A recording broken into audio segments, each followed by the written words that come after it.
Fala galera, continuando aqui, vamos para a observação 3. Olha só, vírgula e o E. Vamos analisar essas duas primeiras frases e depois vamos analisar outras, tá? Então vamos lá, veja que este E aqui, em questão, é o E que indica soma, soma. Aí quando o E indica soma, e na situação frasal liga sujeitos idênticos, significa que não pode colocar vírgula. Então veja a primeira frase. A moça veio à festa e logo se foi. Quem foi que veio à festa? A moça.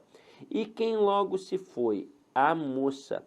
Então o referente das orações é o mesmo. Então aqui na frase 1 não pode ter vírgula de jeito nenhum. Se alguém fizer isso daqui, ó, tá errado, tá? Agora vou salientar só uma outra coisinha que é importante salientar. Vamos supor que o camarada estendesse essa questão para tipos de sujeito e perguntasse o sujeito da oração aqui representado pela forma verbal veio. E aí? Quem seria o sujeito? Qual seria a classificação? Seria um sujeito simples. E por quê? Porque aqui o sujeito é a moça, o núcleo é moça. Agora, e quem seria o representante da forma verbal foi? Ah, Sidoca, seria simples também, não é? Não é a moça? Não. Veja que a moça faz parte apenas desta oração representada pela forma verbal veio. Pela forma verbal representada aqui pelo foi, a moça não faz parte dessa oração. Ó, são duas orações. A primeira oração aqui, ó, vamos assinalar. A primeira oração, ela não tem um síndeto. O que é o síndeto? É o conectivo E. Então, esta primeira oração é uma oração coordenada assindética. Mas é uma oração, não é? E a segunda aqui agora, a partir do E, vai ser o que a gente chama de oração coordenada sindética aditiva. Então, você está vendo que são duas orações? Na primeira oração, o sujeito apareceu explícito. Na segunda, não. Na segunda, nós descobrimos pelo contexto. Então, o sujeito da forma verbal foi ali, ó, é oculto. Ou posso chamar de elíptico, ou também de desinencial, tá? Agora, olha a frase 2, que interessante e polêmica. Nós temos um E que indica soma, só que agora o sujeito das orações é diferente. Veja que na primeira oração o referente é a moça, mas na segunda oração o referente é o marido. Então, ó, a moça veio à festa e o marido ficou em casa. Eu tenho um E que indica soma com sujeitos diferentes. Neste caso aqui, existe a possibilidade de colocar uma vírgula facultativa. Esta informação que eu vou te dar aqui agora é demasiadamente importante, porque tem gramáticos que dizem que esta vírgula aqui é obrigatória. E aí rola uma confusão danada. Tem gramático que diz que a vírgula é facultativa aqui, tem gramático que diz que a vírgula é obrigatória. E aí, dependendo de onde você já estudou, presencial ou online, você escutou até de um professor muito bom, muito consistente, que esta vírgula é obrigatória. Ele está errado? Não, ele não está errado. Até porque existe, de fato, essa visão entre alguns gramáticos. Ele só pontuou isso. Ele pontuou a visão de um gramático que provavelmente deve ser um gramático adotado por ele, um gramático a quem ele admira, e aí ele deu essa visão. Ele não está errado. Aí você vai falar assim, ué, mas caramba, se ele não está errado, como é que você agora está certo? Porque nem ele está errado, nem eu estou errado, nem ele está certo, nem eu estou certo, no fim das contas.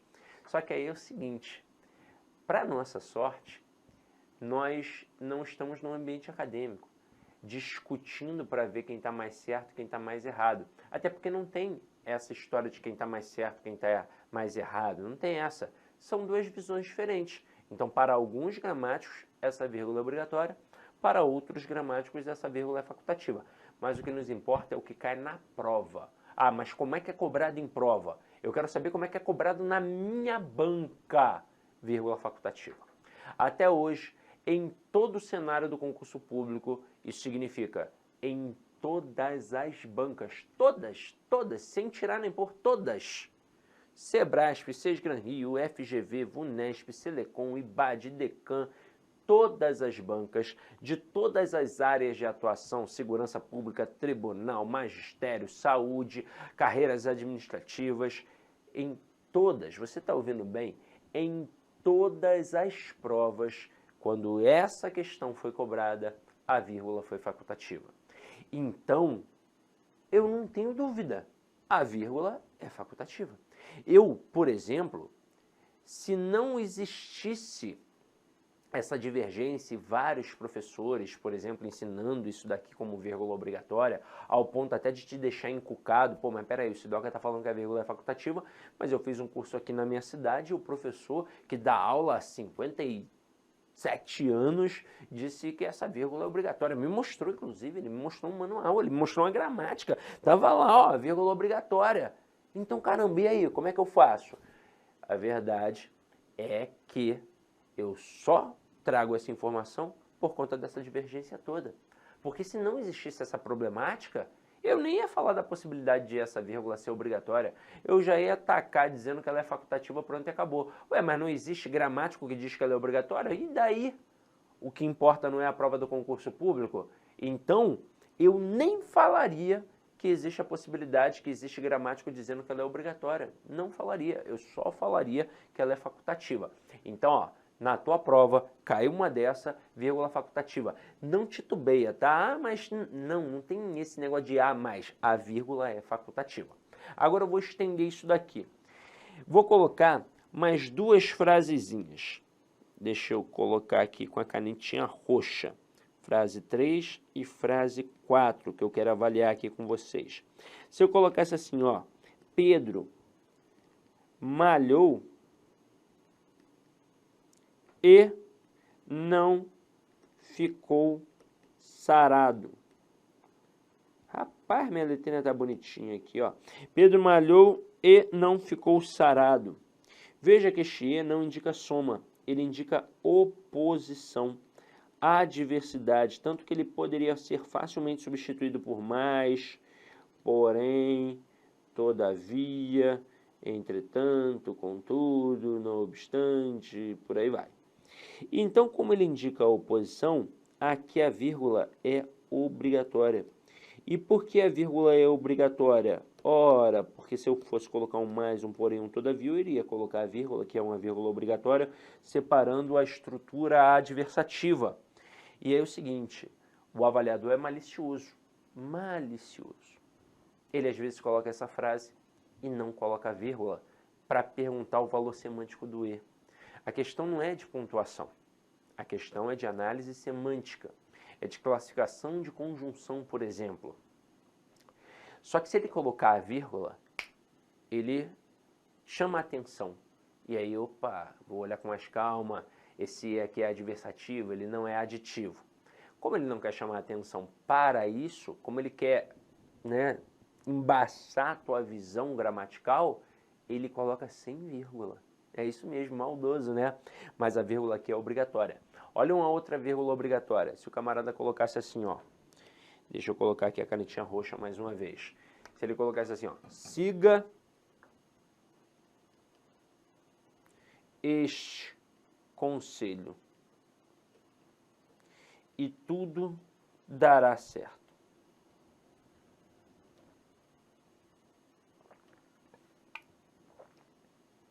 Neste momento, a vírgula aqui, ó, também é obrigatória. Porque este E aqui é um E explicativo. E como é que eu sei que este E é um E explicativo? Porque antes, na outra oração, apareceu o modo imperativo. E quando a gente tem um modo imperativo, para justificar essa ordem, eu tenho que explicar. E eu justifico, obviamente, colocando uma conjunção explicativa. Aqui apareceu o e, mas poderia ser um porquê. Siga este conselho porque tudo dará certo. Poderia ser um que. Siga este conselho que tudo dará certo. Poderia ser um pois. Siga este conselho, pois tudo dará certo. E por aí vai. Aí aqui a gente fechou a vírgula e o e. Agora nós vamos para um outro camaradinha que é extremamente perigoso. A vírgula e o etc. O etc. é uma abreviação latina, assim, ó, et cetera ou etc. Então, o etc. que a gente conhece é uma abreviação de uma expressão latina que significa e outros. Esse et aqui é um e. É um e. Quem já fez faculdade deve ter se ligado que em alguns artigos você tem o nome do autor que apresenta aquela ideia, mas nem sempre é só aquele autor que tem aquela visão. De vez em quando, outros autores comungam daquela visão. Só que aquele autor especificamente é mais conhecido. Ele, mais conhecido que eu digo assim, mais conhecido naquela área ali. Eu estou falando esses, né, essa galera da internet aí que tem 50 milhões de seguidores, não. Estou falando conhecido naquele assunto, tá? E aí o nome dele é que vem. E aí depois vem assim, et al. Quando eu estudava na faculdade, tinha uma autora que a gente estudava muito, uma autora chamada Mira Mateus. E aí vinha assim, Mira Mateus et al, né, de alguma visão gramatical apresentada por ela e por outros autores, só que aí não colocavam o nome dos outros autores, só diziam assim, ó, et al. Tanto que tinha aluno iniciante, né, ali na faculdade, assim, no primeiro período, que achava que esse et al era alguém. Ah, deve ser alguém dos Emirados Árabes, né? Pô, Mira Mateus e o et al. Pô, esse et al aí é brabão, famoso pra caramba. O cara pensava que era tipo o Celso Cunha e o Lidley Sintra, né? Ah, então, assim, pô, esse et al aí é sinistro. Mas não, era só uma expressão latina, que significava e outros, né? Que havia outros autores. E é assim que funciona o etc.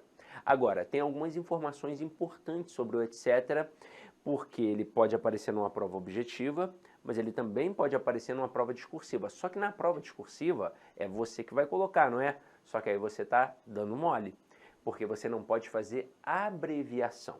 Abreviação é uma parada que não pode fazer numa produção textual. Sigla é outra coisa, sigla pode. Então, se eu vou colocar Universidade Federal do Rio de Janeiro, que é o UFRJ, e eu sei que vou precisar escrever de novo sobre a Universidade Federal do Rio de Janeiro, eu coloco Universidade Federal do Rio de Janeiro, abro parênteses, UFRJ, fecho parênteses. Pronto. Por que isso? Porque lá na frente, de repentemente, eu vou precisar citar o UFRJ de novo. Só que eu não vou mais escrever Universidade Federal do Rio de Janeiro. Eu vou colocar apenas o UFRJ. E sem os parênteses, é claro, agora. Mas a abreviação, não. Ela não pode rolar numa produção textual. Ué, mas e se eu coloquei ali uma situação, apresentei alguns elementos, só que existem outros elementos? Eu fui falar, sei lá, que tinha que ter, né, um bom funcionário tinha que ser resiliente, tinha que ser, né, cumprir o horário, coisa e tal, mas eram várias características. E eu só coloquei 2 ou 3, não posso colocar um etc? Não. Aí você vai colocar e outros, ou entre outras características, vai depender também da concordância nominal ali na estrutura. Agora, o etc. não, de jeito nenhum. Agora, vamos pensar na prova objetiva. Na prova objetiva ele pode aparecer. E aí, muito lá no passado, para você perceber como é que a língua evolui, como tinha essa estrutura et, que é um ezinho no latim, que significava e outros, a gente dizia que não tinha vírgula antes do etc. É isso mesmo. Lá no passado, inclusive eu, todos nós falávamos que não tinha o quê? vírgula antes do etc. Olá, meus amigos! Inicialmente eu peço licença a vocês, pois essa aula é uma aula demonstrativa aqui do nosso querido site LAC Concursos, que nós fizemos um curso focado específico da Guarda Civil Municipal de Sorocaba. Curso este completo, ponto a ponto do edital, super atualizado. Tenho certeza que aqui tem todo o conteúdo necessário e suficiente para que você faça uma excelente prova nesse concurso. Professor, o investimento, cara, super promoção, apenas R$ 119,90, você vai ter acesso a todo esse conteúdo, o restante dessa videoaula, você vai ter o PDF, cara, você vai ter muito mais. Cara, e outra coisa, no site, eu peço que você estude via menu Personal Coach. O que é isso? É a nossa metodologia vitoriosa. Tá? Ali, nosso setor pedagógico pegou todo o conteúdo, transformou em metas diárias de estudos. Cada meta que você cumpre é uma meta importante rumo à sua aprovação. Tudo bem? Professor, qual que é a minha meta? É sempre antecipar a meta. Vamos supor que hoje é dia 15 de julho. Cara, você tem que já fazer de hoje e de amanhã, dia 16. Eu vou terminar mais cedo, você refaz, você faz revisão. Você não quer passar? Então vem comigo aqui na LAC Concursos. Tem um link aqui embaixo para você diretamente lá fazer a sua matrícula. Pode vir, não é fake news, cara, não tem golpe. Nossa seriedade aqui é muito grande. Nós queremos que você conheça o nosso serviço. Valeu, tchau!